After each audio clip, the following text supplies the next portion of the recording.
I'm on the steering committee of the Save America movement. And if you were just watching us, this is a actual redo of a podcast we started, or a Substack Live we started, that got interrupted by some technical issues, unfortunately. So we are back, going to start from the beginning. And today I am here because I was invited by my friends at the Save America movement, Dean Blundell, former Congressman Denver Riggleman, to come on and talk to them about Surgeon General nominee Casey Means' nomination hearing before the Senate Help Committee on Wednesday. Now, I, with my colleague Jessica Malati Rivera, sat down for the Save America movement and broke down the entire hearing, including pregame and postgame. And these guys yesterday had an incredible session of Casey Means' wellness poetry reading. And I never miss a good poetry recital. So I very much enjoyed that take on it too.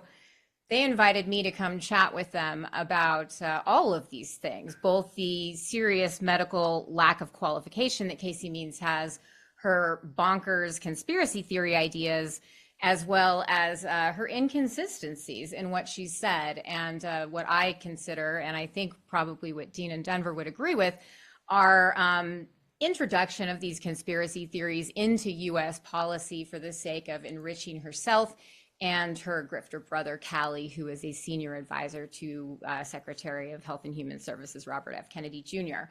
So without further ado, we're going to just jump right back into it and chat a little bit about the wellness poetry that Denver and Dean were going over yesterday. I'd really love to hear Denver's perspective in particular about how this really ridiculous wellness poetry feeds into this darker, larger issue of conspiracies and cults. Well, it gave me almost some kind of like, I would say it's PTSD, but it was like PTS, like post-traumatic Bigfoot syndrome, or disorder, because, or cult theory disorder, because when I was reading it with Dean and we started to notice it pretty quickly, it seemed to be a blend of spiritual healing, satanic panic, right? Almost like health medical panic, right? That went through that. And it started to remind me of some of the things that she was doing as, when we had started talking about her, walking nude with women through the woods, right? It sort of sparked me about the skyclad, sort of the things skyclad means naked, when the people it's called the Voyagers who believe in the harmonic universes, they go in the woods skyclad to talk to the trees, but also to talk to the harmonic universes. So when I was reading it, I just almost was like, my goodness, it's always the same people. It's always the same thing. And for somebody like that to be a nominee scares the hell out of me because of all the downstream effects. But again, reading it with Dean was a special, special time, because Dean, does add some flavor to the awesomeness of it. But it was just incredible to read it with Dean. But also it was fun, but it actually got very serious near the end when we saw the ramifications of what could happen with somebody like that in charge. Yeah, and it's a great point. It's all fun and games till someone loses an eye, the old cliche, right? You can have fun with how crazy Casey Means is. You can have fun with, her wellness poetry. Let's just call it what it is, satanic wellness poetry. It was called If I Were the Devil, where she went to great detail to tell everybody that everything that's wrong with the world is satanic and of the devil. And if she was the devil, this is what the world would look like. And it went into, and again, jabbing people 73 times if she was the devil with vaccines. And she would make it impossible for anybody to question science and big pharma. And if she were the devil, she would get your kids addicted to toxins and processed foods. It's like, the idea that, and by the way, she had some help writing it from AI, and it's a terrible poem. Wadsworth would have rolled in his grave, by the way, but it was so bizarre to people like Denver and myself. And Denver's got a very, very rich history, with conspiracy theorists. He's written a Bigfoot book called Bigfoot is Complicated, and it really kind of leans into the different aspects of believers and ecosystems of believers who believe in conspiracy theories. And she touched every branch of that conspiracy theory tree with this satanic poem. And then we got into something else that Casey Means put out about 4 or 5 years ago, where she was 35. She moved to California, and she partook in this exercise. and Ange, I know you've got more details on this, and I'd love for you to kind of ferret those out. Is that she took part in this exercise and she gave everybody she actually posted it on her website where she sells bunk wellness powders, potions, and lotions. We'll get to that in just a second. And was an 8-step guide on how to manifest a husband by literally running through the forest, talking to trees with your girlfriends naked, and doing it while you're completely 100% blitzed on psychedelics and mushrooms, which she admitted to doing, which is fine. I mean, I've got no issue with psychedelics. I know psychedelic therapy, therapeutic psychedelics. I believe in the ketamine process. I believe for a lot of people it's necessary. I've got no problem with cannabis or cannabinoid therapy, like zero. And so, but this is very different, right? This isn't exploratory. This was this spiritual manifestation that bordered on, the religious cult symptoms that are causing severe issues in America today, whether it be Satan or God, and playing everything that this world has to offer as something that is being destroyed on a daily basis. And if she was the devil, she would do that. She's going to be the next Surgeon General if Trump has anything to do with this. America's top doctors, in charge of 6,000 people. She's never been in charge of anything. She's never been a CEO. She sits on boards of companies. She's never had any intergovernmental or government experience. You're telling me she's going to set the tone with these satanic wellness poetry verses and these, 8-step guides on how to manifest a life partner by talking to trees after you've just done a hero dose of mushrooms? And I think that's the part, like, we had a great laugh about it. But watching you the day before that do 5 hours of very serious, you've got to be fucking kidding me, really kind of got serious at the end for you, but it got real serious for us at the end too, because this is a cross-sectional, it touches everything that is really making Americans sick, which is not having access to health care, which is alternative treatments, the destruction of Medicaid that funnels people into this desperate wellness program that this case means has business interests in, and we can get to those in just a second. And truthfully, it kind of dawned on us, I think Denver and I at the end, we were reading this poetry, and Denver, I could be wrong, but it dawned on us at the end, it's like, oh my God, this is funny, but we just realized how serious it is if this woman becomes the next Surgeon General of the United States of America, Ange.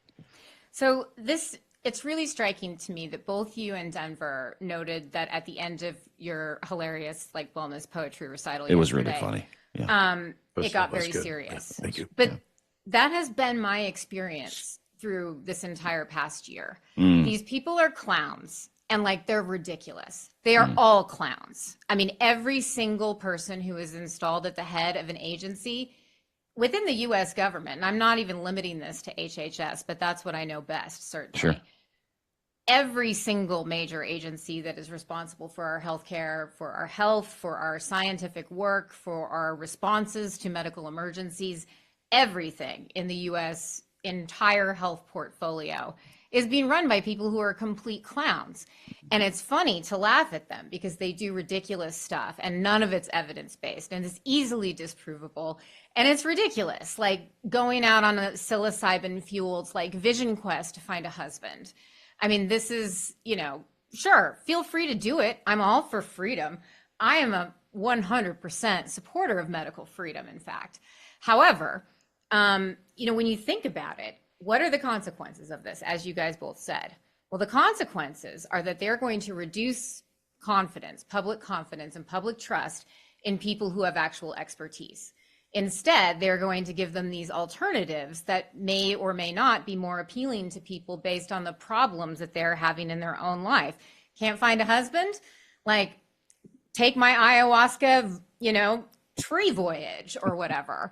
That is not an evidence-based therapy. And when people do stuff like that, look at Scott Adams, the contrarian who wrote the execrable comic strip Dilbert. He tried ivermectin for his prostate cancer, and he died of prostate cancer 2 months ago, telling everybody not to use ivermectin. If people start looking into root cause remedies like that Casey sells and that her brother enables through tax fraud for people to buy, it's not just offensive because she's pulling off a huge grift and enriching herself and her family. It's offensive because literally people are going to die as a result of this. Well, She's going to give medical advice that will kill people. Mhm. And that to me is not just reprehensible, like that is actually a crime.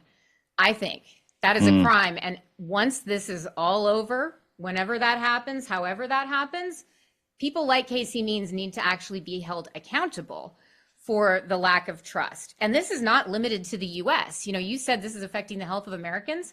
Why do you think we had more measles cases in Canada than the US had? Why do you think Mexico had more measles cases than either Canada or the US? It's because this has been going on for a long time, undermining trust and confidence in evidence-based medicine in favor of this woo-woo bullshit that people profit from. The net result is that people die from it. You know, and if we could just kind of rip back to Scott Adams for a second, I'm so glad you said that and you brought it up, and you're 100% right, obviously, because you're a doctor, and I'm just agreeing with you because you have the greatest education of the three of us here on this panel. But it's also, you know, you're fact-based, evidence-based, all of it, right? The Dilbert creator, Scott Adams, who came out of the gate hot against COVID, if you remember that, and then, you know, he really kind of cashed his chips in, you know, it became part of that, you know, hey, I'm racist and I don't like science now, and a lot of things that you didn't know about. Scott Adams became the four, right? Well, he gets diagnosed with, I believe it's pancreatic cancer, if I'm not mistaken, prostate cancer, a couple of years ago. And the interesting part and the connection back to who might be the next Surgeon General of the United States of America, Casey Means, is a doctor, a fake doctor named William Mackis. William Mackis lives in Canada. William Mackis has been stripped of his license to practice medicine. William Mackis, what he does is he operates a very similar woo-woo, naturopathic medicine adjacent cure for cancer, that he travels around the world and gets people to pay him tens, sometimes hundreds of desperate people dying, like Scott Adams, who utilized William Mackis' services. He later then realized not only did none of it work, I've been living a lie and I'm going to die. I just want to tell everybody William Mackis did nothing to help me, and that's bullshit. And I'm dying still. And William Mackis is a huge supporter of Casey Means. Mm-hmm. You know, so you want to talk about the deaths that are happening, Dan, and maybe, you know, we're already seeing it, and we're seeing it in very well-known cases when it comes to the destruction of a belief system that has sustained us and led to mortality rates that we never thought were possible over the past 300, 400, 500 years of vaccinology. And of course, you know, just in terms of fact-based medicine. And people are willingly turning their backs on it because, you know, the government and MAGA and MAHA continue to insert those question marks, which undermine what we all know to be true, factual, and fact-based. You know, I always say stupidity is terminal, right? But stupidity is also cumulative. And it's something that we had to learn in military mission planning, where one bad decision or one stupid decision has this cascading effect downstream. And the question that, you know, when we were starting this before that I wanted to ask you, Angie, and Dean, is when is there a time where we hold those accountable for those downstream effects at positions of power when you're bringing in things that are not even necessarily false, but they're provably false, where you're well beyond opinion, where you have to have medical doctors making these decisions. And you said something, Angie, about everybody at the top of this rung, this leadership rung in the Trump administration. I used to think, and I'm not trying to tell people, you know, that I'm wrong a whole lot, but I used to think that it was performative belief cosplay. And now looking downstream, I think a lot of these people just truly are believers in so many ways. However, they've also learned how to mine the ignorant across the United States and to metastasize that type of mining to other grifters. And everybody is seeing how great this is. The U.S. government is simply an income generator for nuts. And that's really where we're at right now. And I think there's got to come a time, and I don't know if it'll ever happen because we're still dealing with J6, right? Mm-hmm. And we're still dealing with the downstream effects of us not being able to take care of that when we should have ripped that cancer out of the United States government system. How do we rip the cancer out of what's happening now in the children, people, adults, the Scott Adams, who it's really hard to have grace for Scott Adams, right? Agreed. But at the end, he's like, this sucks. And because they're idiots and I'm an idiot. How do we stop that idiot train? And how do we stop this sort of the terminal issues with stupidity? And I used to think that something like this or facts-based individuals could help, but I feel like the momentum of this type of conspiracy belief is going to be very difficult to stop even now after Trump is gone. I completely agree with that, Denver. And this is basically the only thing I think about anymore, because I will not have a profession. We will not have science and health and medicine, essentially, if this continues. And so to me, like that question, like how do we rip that cancer out? How do we eliminate this destructive force? Is what I think about all the time. And spoiler alert, I don't know the answer. But what I do think is that science and evidence-based science communication has been losing the communication battle for a long time. I think about this a lot in terms of the lab leak and the origins of the pandemic stuff that we've discussed. We can say, me and my co-authors have written papers, peer-reviewed papers, showing that the evidence is consistent with emergence from the wildlife market of the pandemic. It doesn't matter to the lab leak people. I can get up here too, and I'm a pretty effective science communicator. I can say, we have all this evidence listed out, and I can do it in a pretty engaging way. But how do I compete with some crazy person who already has an audience that is groomed to believe whatever they say, saying, now is a lab leak, China did it, Fauci helped. That's a much more compelling narrative, I think, for a lot of people. And so we're losing really the storytelling battle. But the challenge is, the reason the other side can tell such good stories is that they don't have a problem with making shit up.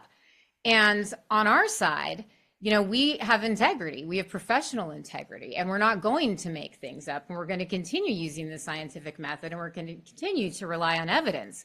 What we need to do is find a way to communicate this to people where we are engaging people like, this is the way that we should be doing things. This is the way that we've been doing things. And this is what got us to be really the world leader in biomedical research, and not in healthcare systems, but the US was the model for public health responses, for running an overall public health system, for running scientific research. The international research community is completely screwed because of what's happening to NIH, because it didn't only fund research in the US. So we are in real trouble where actually these institutions that have done all of this great work and have been built up over decades are being completely undermined by these quacks, and we are not effectively able to tell people how bad this is. And so what I think about more and more is, how can I change my communication tactics so that I'm not compromising my commitment to my scientific integrity and telling the truth to people, but also engaging them, like really helping people understand, like, we are so screwed, you guys. This is not just like a political debate. This is actually going to kill millions of people, and it's going to completely destabilize our country in terms of national security, standing on the world stage. It's going to devastate our economy. It's going to devastate the global economy. People will not understand what the consequences are of what's happening now until it happens, and that's not necessarily going to occur immediately. So the real challenge I see is to make peer-reviewed research and advisory policy committee meetings and things like that exciting for people, so that they actually will engage with it and understand what the consequences will be. So maybe we could do something about it before even more kids start dying as a result. Den? Yeah. I think the United States has a unique characteristic, and I got to be really careful here. So, oh goodness. I think there's a unique characteristic where it's very difficult to win an argument that said that God has actually injected something into my frontal lobe to tell me that your facts are wrong. The unique characteristic of the United States is our religious belief systems. And the fact is, where I came from, being raised Mormon, right, is that there is a big belief in homeopathy and natural spiritualistic cures, or the laying on of hands, or the use of anointment oil, right? All the things that I still talk to people about today, where if you're sick, it's the laying on of hands that heals. I had an individual come up to me and he goes, God will tell me how to cure myself. I have a direct relationship with God. So why would I go to anybody else? I said, well, God is all knowing, right? As far as you're concerned, because of course he is. I said, so didn't God make doctors then? Maybe, maybe God made the doctors for you. Maybe you were put in a specific niche because didn't you choose beforehand what you were going to be in the pre-life? Isn't that part of your belief system? And that just sort of right now they're like, oh, this guy knows religion. Oh shit, right? So my thing is this: is that it's very difficult in the United States. And Angie, I think, and Dean, I think this is the thing that I have to be so careful of from where I came from. But if everybody already believes that there's a direct line to the supernatural, how can we make facts and data part of their baseline decision tree rather than whatever relationship they have to whatever sky thing or whatever thing is in their soul is telling them, or the people that they believe are conduits to that? And now people are like, oh my God, Denver, you're starting to walk on this ground where you're telling us in the United States that maybe belief and non-critical thinking is consuming the people that are trying to live on the rational and sane wavelength. That is sort of exactly what I'm saying.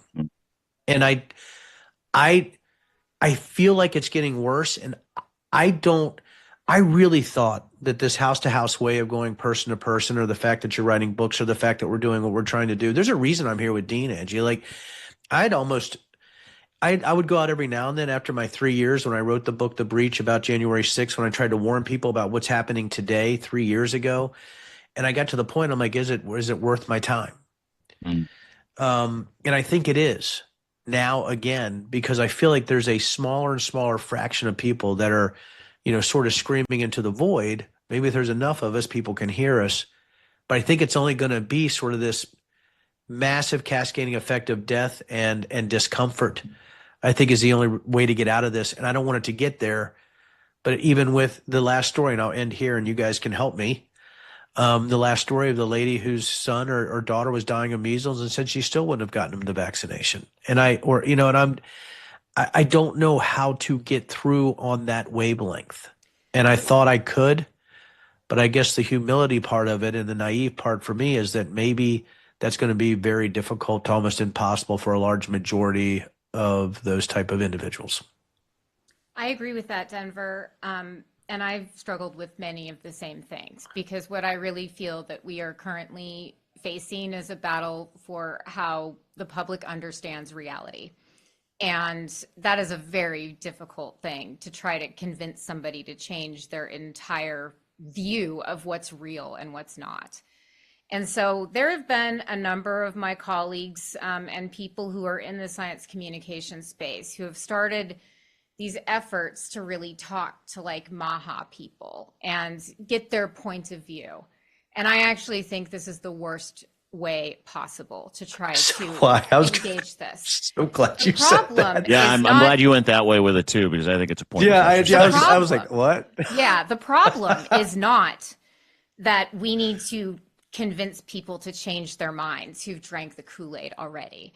We need to change the people who are fucking lying to get them to drink the Kool-Aid. We need to remove those people. We need to remove the people who are controlling what the public sees as reality.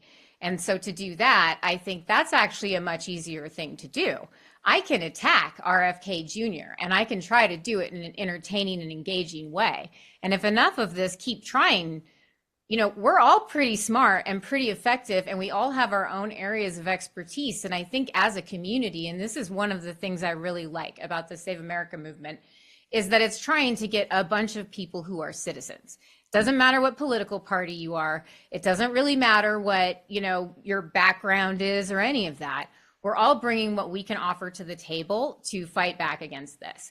And I think that the most effective way of fighting back against this particular thing is to get these clowns exposed for what they are, expose them for the profiteers that they are. And I do think that even the people who have these wacky beliefs, at the end of the day, if they find out that these people are stealing billions of dollars of taxpayer money for the purpose of undermining democracy and everything we've ever valued about America. And so I live in Canada now, but I'm from the Seattle area, and I didn't move to Canada until 2021. I spent the vast majority of my life in the US.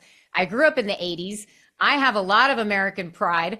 I have like 80s Cold War American pride. And I think that we should get back to that, because it's unimaginable to like 10-year-old, 12-year-old me, before the Soviet Union fell apart, that we would ever have Americans advocating for basically Russian Soviet values, Stalinist values in this country. And to me, we can reach people if we get the people who are convincing the public that this is a good idea and that this is actually making America great again, when it's really fascism. I'm telling you, Dean, I don't Crushed need. Yeah, but go ahead, Ben. Go ahead. You because you got a heart. No, Dean, go ahead, my friend. No, no, go ahead, buddy. No, you go. No, you go. No, And you go. Dean. I'll go. No. You go, Denver. Okay, I'll go. You go. Okay. So here's the thing, Angie. I'm still in the U.S., right? I'm here in. I got my whiskey distillery here in Virginia. We got them in the Poconos. I have AI companies. I have all this stuff going on.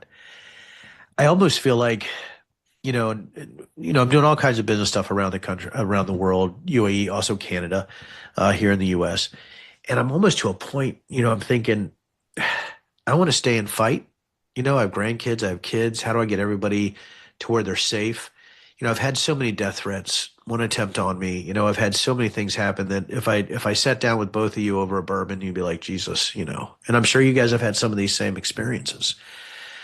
But I think there's going to come a time where I got to make a choice. Like, am I going to just stay and just fight to the end? And I think I'm almost to a point, where I almost want, my kids and grandkids to live in, Canada, and I'll just stay here, and just go to the end. Right. But I guess I've lost hope, that individuals will come out of this fog by themselves. So I'm going to give one last big run down the lane to see if I can make something happen with good people like yourselves.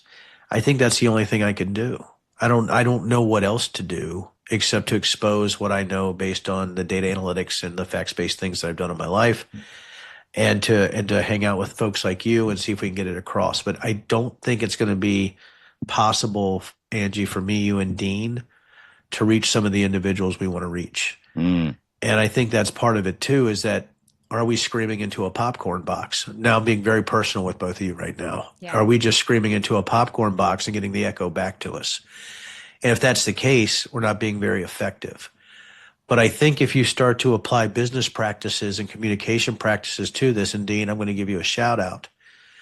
Dean was talking about, maybe we can get our messaging right for some other things we're doing. But I think what Dean is talking about, and Angie, what you're doing in Save America, is, can we get the messaging to break through to that 3 to 5%, which is all we need? Can we get that messaging to break through? And maybe there's a chance here. After everything I just said, I still can't shake the optimism that a majority of that small percentage in the middle that can go either way, which is getting smaller and smaller, that we can't bring them out of that crazy. So that's, I know I had, I know you guys will keep going, but I just wanted to tell you both that's where I'm at. Dude, well said. And before you go, I think just to kind of co-sign your point, and that point being, how is it going to be possible to reach the masses of the confused, right? And introducing the concept of a sky daddy, introducing the concept of a religion, and several different types of religions and spiritual religions that tie themselves back to eternal salvation, a blood oath that you make, and the abusement of those people by this regime. I mean, they've tapped into something that these people will die for. They're going to die for alternative awareness, right? They're going to die for, they would rather die and then upset their chances at making it to the afterlife. They would rather die than and experience eternal salvation than, give in to big pharma, which is satanic. And this regime has done an incredible job of wrapping religion, wrapping people's ideologies and belief systems into another spiritual, sort of a group, if you want to call them a group, of, the people that we used to kind of mock and talk about as flat earthers, and people that wore a lot of patchouli, and people that, the urine therapy crowd. Like, they've managed to bridge all of those gaps. Now, these people What's more Wasn't important? Donald Trump in the urine therapy crowd? I think he might be. Yeah, yeah. We have to ask the steel Oh, dust here. sorry. That she was trying to get better in Russia. But I think you have to really look at that and not discount it as one of the biggest reasons why this whole movement has been effectively bulletproof to facts, right? Because they don't want them. They don't want them. Their facts are spiritual. Their facts are attached to an ideology where they've given their entire life, soul, heart, and being to a religion, operating system, or ideology. Because the other side of that means they're wrong. And and I don't know if like coming from an evangelical Christian background, that's a fate worse than death for Christians. They stay Sure away, a is. lot of those hardcore evangelicals, they'll stay away from fact based science because their church groups, their leaders, their elders tell them that it's wrong. It's a lie. Science is a lie. The earth is only 7,000 years old. You know, we've had, you and I have had this conversation many times. You and I both come from, we're apostate, if you will, both come from religious backgrounds. So it's really, really easy for us to be able to kind of pick the rotten fruit off that tree and show it to people and go, hey, this is what you're dealing with. But what they don't account for and what we don't account for is the way that they think. The way that they think is not based in critical thought process, or self-awareness. It is, I'm going to pray this cancer away. I'm going to pray COVID away. I'm going to pray whatever disease I have away. And if it doesn't work, they rely on two words, and I find it fascinating. Those two words are God's will. It was God's God's will. will that I died. It was God's will that I wasn't cured of cancer and that I'm going to pass away. It is God's will that that car accident happened. You know, so that's what we're up against. And unless people truly understand that and stop trying to go and, you know, to convince or somehow evolve that group into critical thinking, and as Denver said, we've talked about this, really focus on that middle ground of people that don't have that fealty but are trying something new, that feel like they're just taken advantage of by corrupt pharma and big government, those people that haven't given their minds away to a cult or that haven't given their minds away to the bullshit that we're talking about. Those are the people that we have to focus on. And to Denver's point, there is a huge opportunity there right now. And aggregating these voices and pushing them at those people in a way that helps them understand that this is not science-based. This is magic bullshit that is absolutely the reason you have a fascist government and a president of the United States that executes his own people. Unless people understand that, it's pissing into the wind, if you will, to your points. All right? Yeah. And then, and Angie, I'm going to throw it back to you because I know, and literally, I hate that I have a tech meeting right now. But here's the thing, right? Here's the thing. It's hard for me to have grace for a parent who chooses for their child to die as a pureblood rather than get the measles vaccination. And I think that's what I'm trying to find is how do I get to those people, or how do I have grace for that? It's just very difficult. And that's just something that I'm fighting with. But I think, you know, on the other hand, being here is just really fortunate to be with, you know, you two, and being able to go back and be talking about, you know, as we were in the break, right, Angie, about cognitive dissonance in 1957, and Dr. Leon, was it Friesinger? I'm trying to remember what his name was, when he was looking at the UFO believers who thought they were going to be taken up, and then they said they prayed the UFO away, Yeah. which is exactly what Dean said about praying the sick away. It's the same thing. So that's why it's just so exciting to be here. And I really appreciate that you guys let me do this for a while. Well, thanks for doing it, dude. Thanks for inviting me, because like you're thanking me and I like just completely took over hosting this when I was actually the invited guest. But this is wonderful, Denver. And you know what? This kind of thing does give me hope, because you guys are right that like the three of us alone are not going to change this. But I think that there are so many different groups in that middle ground that we can speak to. And we really need everybody who can speak to all these different perspectives, because people are coming from different places. Some of them are going to have these religious beliefs. Some of them are going to have other beliefs. And we need to have all the people who can really communicate with them in a trusted way, who they already trust. And sometimes that's going to be me or you or Dean, and sometimes that's going to be somebody else. So I do have hope, because I do think that increasingly people are starting to recognize this. I don't know about you, Denver, but I have sometimes felt completely crazy, like reading some of this stuff, because it is crazy. And then it's like, why does nobody else appreciate how crazy this is? And maybe I'm the crazy one who doesn't appreciate that this is actually normal. But I don't think so. I think that crazy stuff is becoming increasingly normalized, and having a group of people who can point that out effectively to a lot of different people who might be subject to it is really going to be key for us going forward. So I couldn't be more grateful, Denver. I look forward to the next time we talk. Oh my gosh, you guys are going to continue, but it is nice to be part of a coalition of the sane. Yeah. I can tell you that right now. So hey, we're finding each other. It's great. We're finding each other. So I'm so sorry I got to go. No, I'm so sorry. You get out of here. See you guys. Talk to you soon. Go Denver. See you later. Denver Riggleman, Bye-bye. Former congressman, CEO, all-around good guy, apostate who has his finger on the pulse. He was also on the January 6th committee. And tomorrow we're going to be reading some January 6th texts. I would encourage everybody to join us. Wait till you see where the crazy comes from, to your point. And Ange, thank you for having me. Thank you for hosting me in these Save America Movement studios. I couldn't be more grateful to be involved with you, to be involved in this fight with you, to stand side by side with someone like you. A lot of people don't know this, but Ange and I are pals, and I have followed her for a very long time. And she needs to be in everybody's life. So please give Angie, Dr. Angela Rasmussen. Rasmussen Retorts is where you're going to find her on Substack. You can find Dr. Angela Rasmussen on Twitter as well. Anywhere, please give her a follow. Not only is she absolutely deadly funny, she's also incredibly right. And she will save your life if you let her. So make sure you get involved in Dr. Angela Rasmussen's life. And I want to thank everybody for joining us, Ange. Thank you so much for making time and space for us today.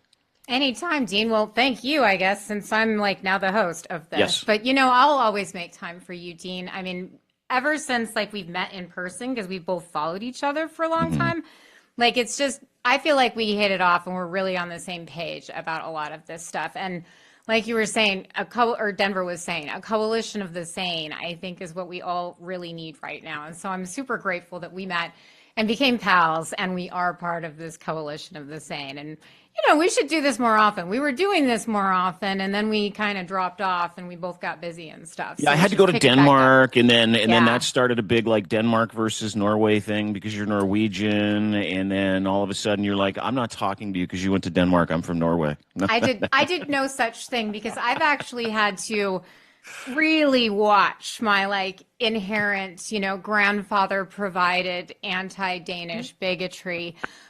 Just because as an American, I find it incredibly offensive what our country is doing to Denmark. And Denmark is our valuable ally, despite the fact that it's a nation of Norwegians with their brains kicked in, according to my grandfather.